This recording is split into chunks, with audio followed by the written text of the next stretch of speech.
اب اس شخص نے جو یہ کام کیا، سوال یہ اٹھتا ہے کہ شخص نے یہ کام کیوں کیا؟ اگر آپ اس ویڈیو کو دیکھیں جو آپ آگ لگانے والی ویڈیو نہیں ہے، اس کو کوئی مسلمان بھی نہیں دیکھ سکتا، لیکن اس کے علاوہ جو اس نے ابتدا میں گفتگو کی ہے، اس نے جو ابتدا میں بات کی ہے، اگر اس کو آپ دقت سے سماعت فرمائیں اور یوٹیوب کے اوپر آپ کو اس کی گفتگو مل بھی جائے گی، تو اس نے کچھ باتیں کی ہیں جس کی طرف میں آج توجہ دلوانا چاہتا ہوں کہ اس نے یہ کام بالآخر کیوں کیا ہے۔ وہ یہ شخص کہتا ہے، اس کی ویڈیو ہم یہاں چلا نہیں سکتے لیکن یوٹیوب پر یہ آپ کو مل جائے گی۔ اس شخص نے دعویٰ کیا کہ میں کوئی جاہل شخص نہیں ہوں، یعنی آپ مجھے یہ سمجھے کہ میں کوئی جاہل ہوں، میں نے کچھ نہیں پڑھا ہوا، ایسا بالکل نہیں ہے۔ میں نے بخاری پڑھی ہوئی ہے، میں نے شروحات بخاری کو پڑھا ہے، میں نے تفسیر طبری پڑھی ہے، ان دو کتابوں کے وہ نام لیتا ہے، میں نے تفسیر طبری پڑھی ہے اور میں نے بخاری کو پڑھا ہے، اور اس کو پڑھنے کے بعد میں اس نتیجے پہ پہنچا ہوں کہ یہ قرآن جو میرے ہاتھ میں ہے، یہ شخص کے الفاظ ہیں کہ یہ جو قرآن اس وقت میرے ہاتھ میں ہے، یہ لانے والا جو محمد ہے صلی اللہ علیہ وآلہ وسلم، العیاذ باللہ ثم نستجیر باللہ، وہ کون ہے؟ وہ ایک مریض انسان ہے، العیاذ باللہ۔ خداوند متعال اس شخص کو غارت کرے کہ جو اس نے الفاظ ہمارے نبی کریم صلی اللہ علیہ وآلہ وسلم کے لیے اپنی زبان سے ادا کیے۔ کہتا ہے کہ یہ قرآن مجید لانے والا جو محمد ہے وہ ایک مریض شخص ہے، العیاذ باللہ۔ اور یہ الفاظ اس نے جو کہی ہیں، یہ جو بات اس نے کہی ہے، یہ کس وجہ سے کہی ہے؟ یہ اس نے بخاری اور اس طرح کی کتابیں ان کو پڑھنے کے بعد یہ بات کی ہے۔ کیوں؟ میں تمام مسلمانوں سے بالخصوص برادران اہل سنت سے یہ تقاضا کروں گا کہ اس کی اس بات کو سادہ نہ لیا جائے۔ اس نے یہ جو بات کی کہ واقعاً صحیح بخاری کے اندر حضرت محمد صلی اللہ علیہ وآلہ وسلم کا ایسا تعارف کروایا گیا ہے کہ ایک پڑھنے والا شخص یہ سوچنے پر مجبور ہو جائے کہ اس قرآن کو لانے والا العیاذ باللہ ایک مریض شخص ہے، ایک نفسیاتی شخص ہے، العیاذ باللہ۔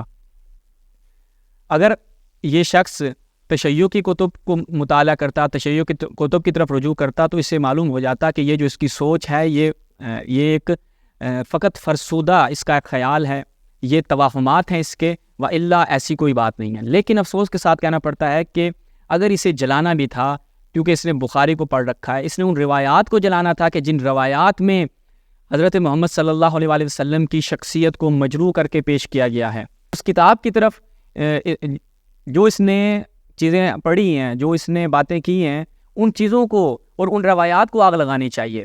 وہ کون سی ہیں؟ ہم آپ کی خدمت میں آج رکھتے ہیں کہ صحیح بخاری میں کیا ایسا کچھ ملتا ہے یا نہیں ملتا۔ سب سے پہلے ہم دیکھتے ہیں صحیح بخاری کے اندر، بڑے افسوس کے ساتھ یہ ہمیں کہنا پڑ رہا ہے کہ یہ روایات جو ملحدین کی طرف سے، خود ان کے علماء نے اس بات کا اعتراف کیا ہے کہ یہ اسرائیلیات میں سے ہیں، یہ ملحدین نے ان روایات کو ان کتابوں میں شامل کیا ہے۔ وہ بھی انشاءاللہ ان علماء اہل سنت کا اقرار ہم آپ کی خدمت میں رکھیں گے۔ تو اس بخاری کے اندر جب ہم جاتے ہیں تو وہاں پر کیا دیکھتے ہیں کہ جو پیغمبر گرامی کی شخصیت لوگوں کے سامنے پیش کی گئی ہے وہ کیسی ہے، کہ حضرت محمد صلی اللہ علیہ وآلہ وسلم پر جادو اگر کوئی کر دے تو جادو ہو جاتا ہے، اور وہ جادو اثر بھی کرتا ہے، یعنی رسول اللہ کی نفسیات کے اوپر، نہ فقط یہ کہ جسم کے اوپر، یعنی رسول اللہ کا جسم جو ہے وہ حرکت میں نہ ہو یا اس کو کوئی نقصان پہنچے، نہیں، بلکہ رسول اللہ کی نفسیات کے اوپر، رسول اللہ کے ذہن کے اوپر، اور رسول اللہ کی جو ایک اندرونی کیفیت ہے اس کے اوپر بھی یہ جادو اثر کرتا ہے۔ یہ ملاحظہ کریں اپنی اسکرین پر صحیح بخاری۔ جب ہم چلتے ہیں صحیح بخاری میں تو وہاں پر کیا دیکھتے ہیں؟ روایت جو ہے، روایت کا نمبر ہے 5765، علاج معالجے کا بیان۔ روایت کس سے ہے؟ روایت جو ہے وہ جناب عائشہ سے ہے۔ انہوں نے فرمایا، جناب عائشہ کیا فرما رہے؟ رسول اللہ پر جادو کیا گیا تو آپ کو یہ خیال ہوتا کہ آپ اپنی بیویوں کے پاس گئے ہیں، حالانکہ آپ ان کے پاس نہیں گئے ہوتے۔ یعنی رسول اللہ پر جادو اس انداز سے اثر انداز ہوتا ہے، اس طرح سے اثر انداز ہوتا ہے کہ رسول اللہ کو نہیں معلوم کہ یہ میں نے جو کام کیا یا نہیں کیا۔ جناب عائشہ کہہ رہی ہے کہ رسول اللہ یوں سمجھتے تھے کہ وہ اپنی بیویوں کے پاس گئے ہیں، لیکن در حقیقت وہ اپنی بیویوں کے پاس نہیں گئے ہوتے، یعنی رسول اللہ کو اصلاً کچھ پتہ نہیں چل رہا ہوتا، العیاذ باللہ۔ یہ رسول اللہ کی شخصیت اگر آپ اس طریقے سے دکھائیں گے اور کوئی اس طرح سے ایک نفسیاتی مریض اٹھ کر قرآن کی بے حرمتی کرے تو وہاں پر آپ مذمت کریں، اس کا یہ کام واقعاً مذمت کے قابل ہے، لیکن اس کے علاوہ ان روایات کی بھی مذمت کرنی چاہیے، ان روایات کو آگ لگانی چاہیے کہ ہم یہ عقیدہ نہیں رکھتے نہ جناب عائشہ نے یہ بات کی ہوگی، ہم نہیں کہتے کہ جناب عائشہ نے یہ بات کی ہوگی، کہیں ہمارے برادران اہل سنت سوء تفاہم کا شکار نہ ہو، ہم قطعاً ایسا نہیں کہتے کہ یہ جو روایات ہیں یہ حقیقت پر مبنی، ہم کہتے ہیں یہ جعالیات میں سے ہے، یہ اسرائیلیات میں سے ہے، یہ ملحدین کی طرف سے وارد کردہ ہیں۔ اب آپ کے سامنے ہے کیا کہہ رہی ہے کہ جی رسول اللہ پہ جادو ہو جاتا ہے اور رسول اللہ اس انداز سے کہ انہیں معلوم نہ ہوتا کہ وہ اپنی بیویوں کے پاس گئے ہیں یا نہیں گئے۔ اس کے بعد اسی بخاری میں ہم جب دوبارہ جاتے ہیں، ملاحظہ فرمائیں، روایت کا نمبر کیا ہے 5766، اس میں جادو کا بیان ہے، باب السحر۔ حضرت عائشہ سے روایت ہے کہ انہوں نے کہا رسول اللہ پر جادو کیا گیا، اس کا یہ اثر ہوا کہ آپ اپنے خیال کے مطابق ایک کام کر چکے ہوتے ہیں لیکن نہیں کیا ہوتا۔ آخر کار ایک دن آپ میرے پاس تشریف فرما تھے، آپ نے اللہ تعالیٰ سے دعا کی، پھر دعا مانگی۔ یعنی یہ روایت جو ہے، جادو والی جو روایت ہے کہ رسول اللہ پر جادو ہوتا، رسول اللہ وہاں پہ تھا، بیویوں کے پاس گئے ہیں، اور ایسا تھا کہ یار نہیں گئے ہوتے، ان کو لگتا تھا گئے ہیں، یعنی ایک کام کیا ہے اور وہ کام انہوں نے وہاں پر مشخص کیا۔ لیکن یہاں پر کہتے ہیں رسول اللہ ایک کام کرتے تھے لیکن ان کو معلوم نہیں ہوتا کیا یا نہیں کیا۔ اس انداز سے جادو جو ہے وہ رسول اللہ کے اوپر اثر انداز ہوتا تھا، یعنی یہ رسول اللہ کی ایک شخصیت کو یہاں پر دکھایا گیا۔ اور جب کہ اسی بخاری میں آپ جائیں، اب ٹائم نہیں ہے کہ میں ان روایات کو بھی آپ کی خدمت میں بیان کروں، مشہور روایت ہے کہ جناب عمر کو دیکھ کر شیطان بھاگ جایا کرتا تھا، شیطان قریب نہیں آتا تھا جناب عمر کے، یعنی جناب عمر سے شیطان ڈرتا تھا، بھاگ جاتا تھا، لیکن رسول اللہ پہ اور جن کے متعلق قرآن مجید میں بے شمار آیات آئی ہیں کہ جو خدا کے مخلص بندے ہیں ان کے اوپر شیطان کوئی کام نہیں کر سکتا، ان کو شیطان ورگلا نہیں سکتا۔ اور یہ جو کہا جاتا ہے کہ یہ جادوگر ہے، یہ مشرکین کا شعار تھا، یہ کفار کا شعار تھا، یہ منافقین کا شعار تھا، جو رسول اللہ کے حوالے سے وہ تہمت لگاتے تھے کہ یہ جادو زدہ ہے۔ اور یہی روایات ہمیں دیکھ رہے ہیں کہاں پر ہیں، ان کی قرآن کے بعد سب سے صحیح کتاب بخاری کے اندر۔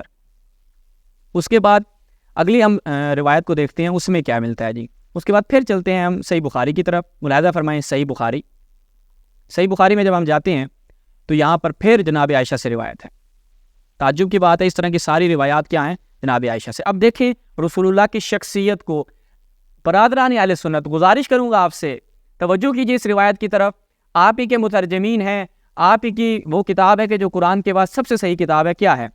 ام المومنین حضرت عائشہ سے روایت ہے، انہوں نے فرمایا رسول اللہ پر وحی کی ابتدا سچے خوابوں کی صورت میں ہوئی۔ اب آپ جو کچھ خواب میں دیکھتے وہ سپیدہ صبح کی طرح نمودار ہو جاتا، پھر آپ کو تنہائی محبوب ہو گئی۔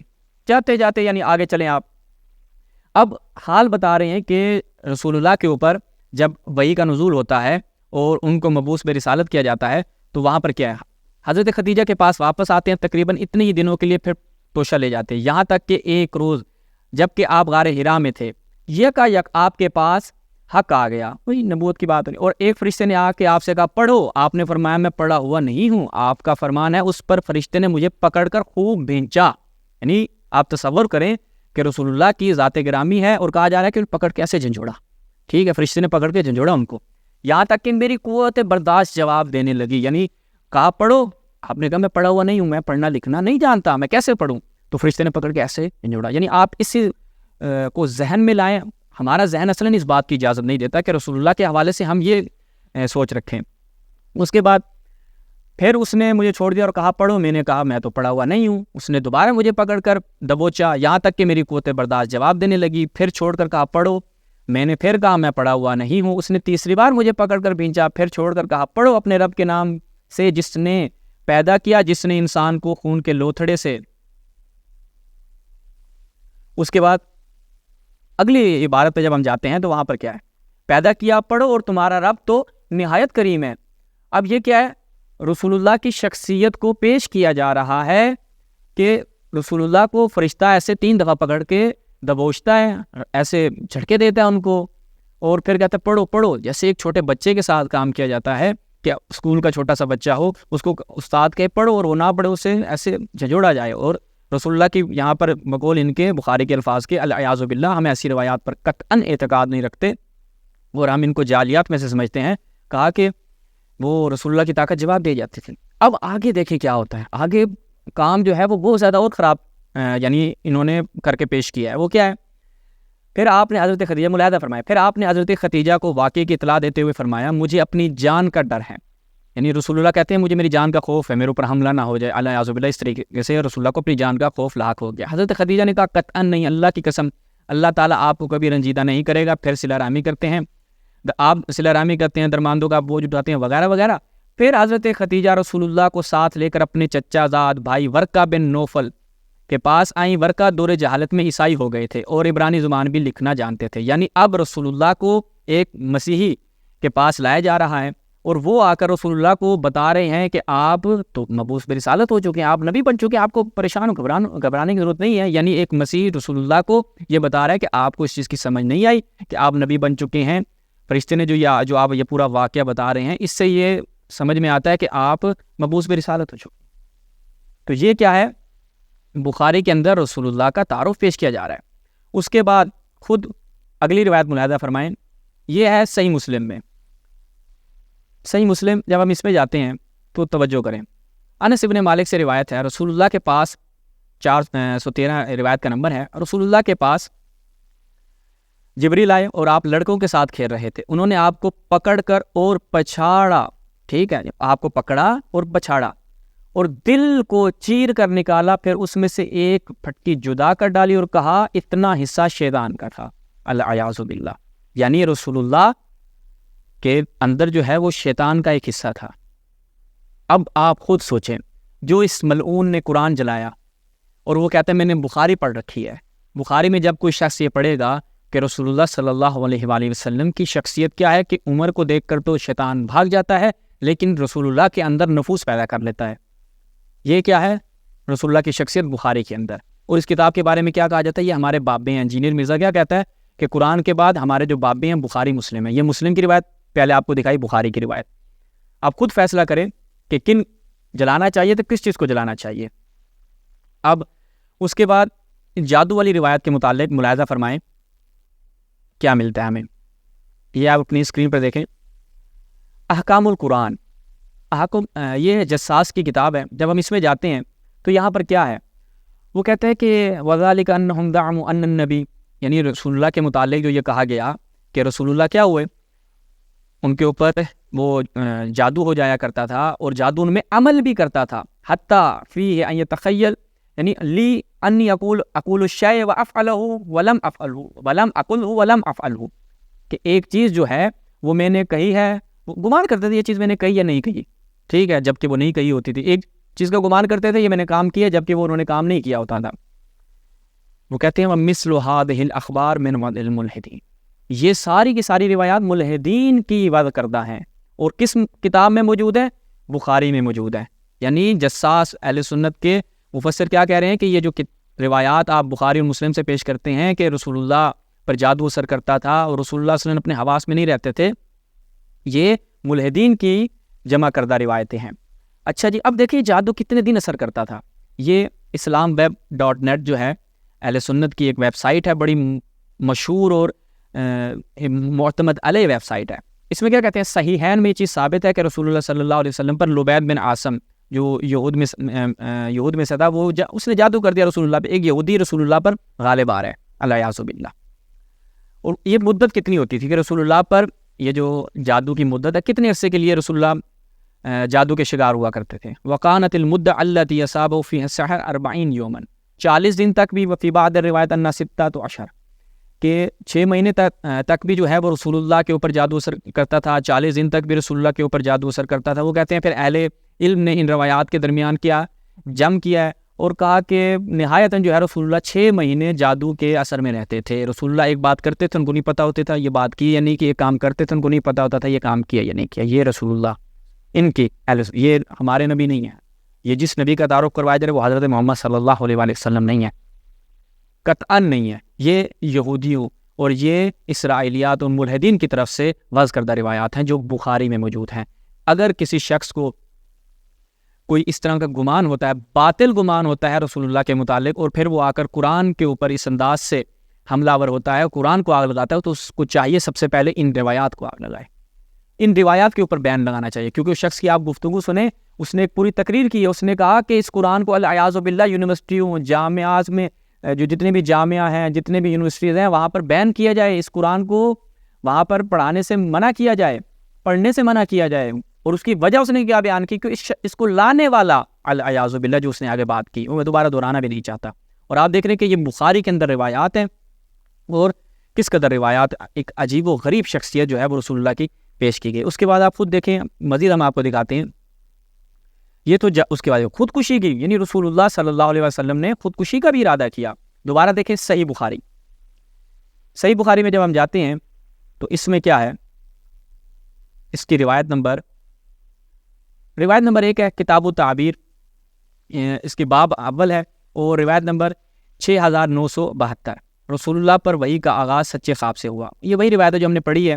اس کے بعد اس میں کیا ہے، توجہ کریں، لیکن کچھ ہی دنوں بعد ورقہ کا انتقال ہو گیا، اس کے بعد وحی کا سلسلہ بھی منقطع ہو گیا۔ راوی کہتا ہے کہ ہمیں یہ خبر پہنچی ہے کہ نبی کو اس وجہ سے اس قدر غم تھا کہ آپ نے کئی مرتبہ پہاڑ کی بلند چوٹی سے خود کو گرا دینا چاہا، لیکن جب بھی آپ کسی پہاڑ کی چوٹی پر چڑھتے تاکہ اس سے خود کو گرا دے تو جبریل آ کے آپ کو روک لیتا۔ جی بتائیں اب کیا کیا جائے؟ رسول اللہ جادو اثر کر جاتا ہے۔ رسول اللہ کون ہے جی؟ اہل سنت کا جو بخاری کے اندر رسول اللہ ہے وہ خودکشی کا ارادہ کرنا چاہ رہا ہے، وہ جاتا ہے پہاڑ کے اوپر، وہ کہتا ہے میں اپنے آپ کو نیچے گرا دوں، ٹھیک ہے۔ یہ بخاری ہے کہ جس کے تمام مندرجات کو امام بخاری کہتے ہیں کہ میں نے جناب اس کو جمع کیا، نماز پڑھتا تھا، اس سے پہلے غسل کرتا، نماز پڑھتا، اس کے بعد میں اس کو جا کر جمع کرتا، اپنی کتنے ملکوں کا سفر کر کے جناب ان کے بخاری صاحب نے زحمت کی، اور اس کے تمام مندرجات کو یہ صحیح مانتے ہیں کہ اصلاً کسی قسم کا کوئی شک و شبہ اس کے اندر نہیں ہے۔ اور بخاری کی اس روایت میں آپ کیا دیکھ رہے ہیں کہ رسول اللہ خودکشی کا ارادہ کرتے تھے، اور 2-3 بار ایسا ہوا، پوری تفصیلی روایت ہے، بارہا بیان کی جا چکی ہے۔ اس کے بعد پھر دیکھتے ہیں جناب کہ یہاں ایک اور بڑی عجیب و غریب بات ہے، رسول اللہ جو ہیں ہذیان، العیاذ باللہ ہذیان کی تہمت لگائی گئی کہ رسول اللہ پر جب بیماری غالب آ جاتی ہے بقول اہل سنت کے۔ دوبارہ دیکھیں صحیح بخاری، یہ بھی بارہا پیش کی جا سکتی، جلدی سے میں آپ کو دکھا دیتا ہوں کہ وہی آخری جسے واقعہ کرتاس کے نام سے یاد کیا جاتا ہے۔ روایت نمبر 7366 ہے کہ رسول اللہ کی وفات کا وقت قریب آیا تو گھر میں بہت سے صحابہ کرام موجود تھے، ان میں سے حضرت عمر ابن خطاب بھی تھے۔ اس وقت آپ نے فرمایا آؤ میں تمہارے لیے تحریر لکھ دوں کہ اس کے بعد تم کبھی گمراہ نہیں ہوگے۔ رسول اللہ چاہتے تھے اپنی امت کو گمراہی سے بچائیں، لیکن کچھ تھے وہ کہتے نہیں ہم گمراہ کر کے رہیں گے۔ حضرت عمر نے کہا نبی اس وقت تکلیف میں مبتلا ہے، تمہارے پاس قرآن یعنی موجود ہے، ہمیں اللہ کی کتاب کافی ہے، یعنی ہمیں کسی چیز کی ضرورت نہیں ہے، ہمارے پاس اللہ کی کتاب موجود ہے، ہمیں اور کسی چیز کی ضرورت نہیں ہے۔ اب کیا ہے جی، رسول اللہ چاہ رہے کہ میں تمہیں ایک ایسی چیز لکھ کے دوں جس کے بعد گمراہ نہ ہو، اور جناب عمر کہتے ہیں کہ نہیں ہمارے پاس قرآن مجید کافی ہے، یعنی رسول اللہ کی بات کی اہمیت جناب عمر کے سامنے یہ تھی۔ اب کہتے ہیں کہ جی حدیث غدیر رسول اللہ نے بیان کی، کیسے ہو سکتا ہے کہ صحابہ اختلاف کریں، صحابہ جو ہیں وہ رسول اللہ کی بات کا انکار کر دیں؟ یہ رسول اللہ نے خود بیان کیا، آؤ میں تمہیں ایک ایسی چیز لکھ کے دوں میرے بعد گمراہ نہیں ہوگے۔ حضرت عمر نے کہا نہیں آپ رہنے دیں، ہمارے لیے قرآن کافی ہے، ہمیں بہتر معلوم ہے، الیاذ باللہ۔ یہ ایک شخصیت جو ہے۔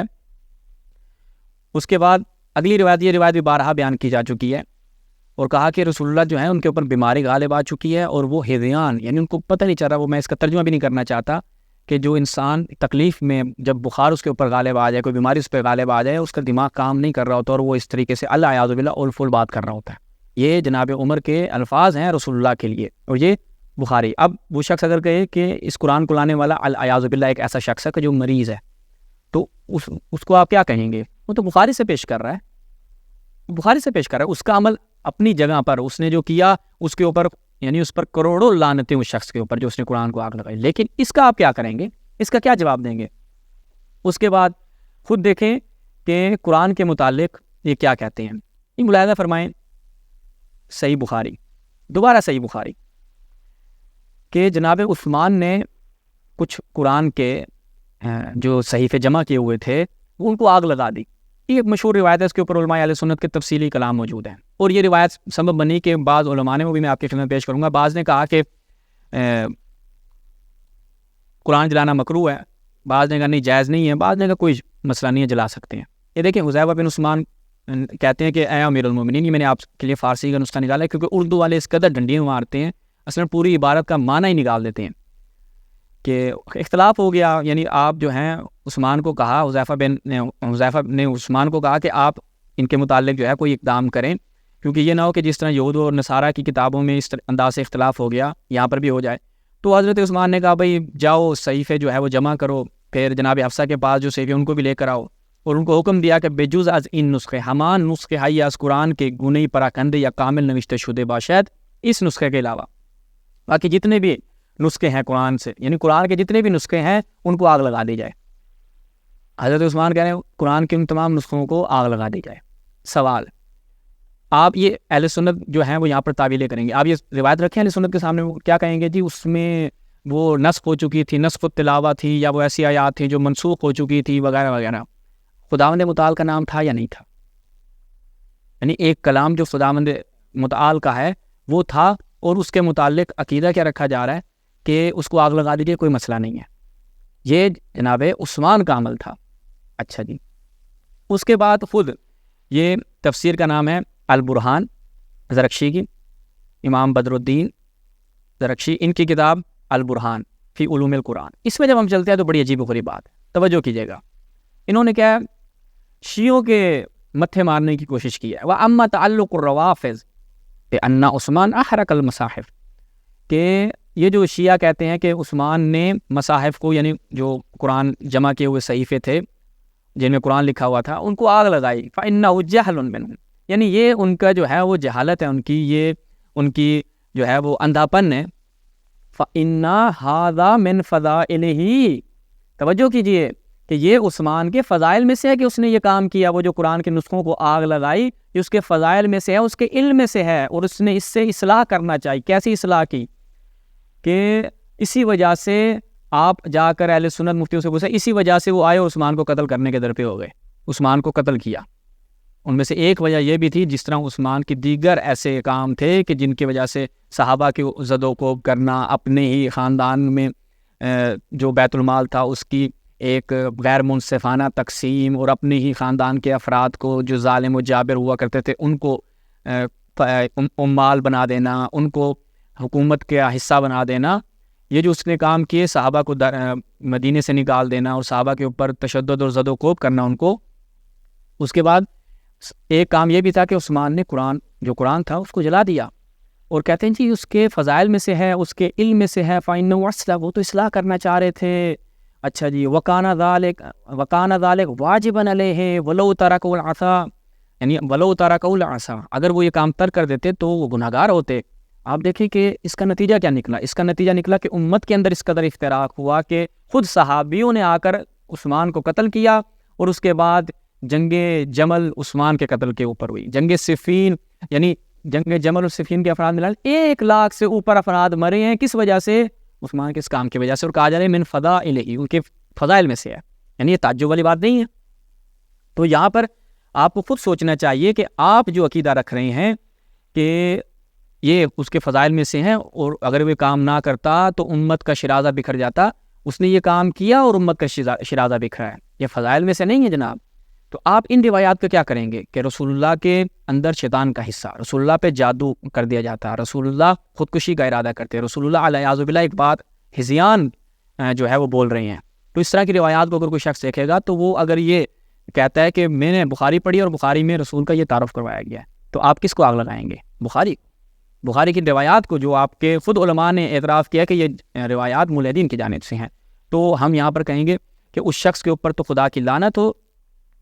لیکن یہاں پر بھی ہمارے مسلمان بھائیوں کو سوچنا چاہیے کہ ان روایات کا کیا کریں گے. یہیں پر ہم جو ہے وہ آج اس موضوع کو انشاءاللہ کبھی پھر دوبارہ تفصیل سے ان کی کتابوں سے اور بھی ایسے جو خدا کے متعلق، توحید کے متعلق اور دیگر ایسے انہوں نے جو خرافات اپنی کتابوں میں نقل کی انشاءاللہ بیان کریں گے. والسلام علیکم ورحمۃ اللہ.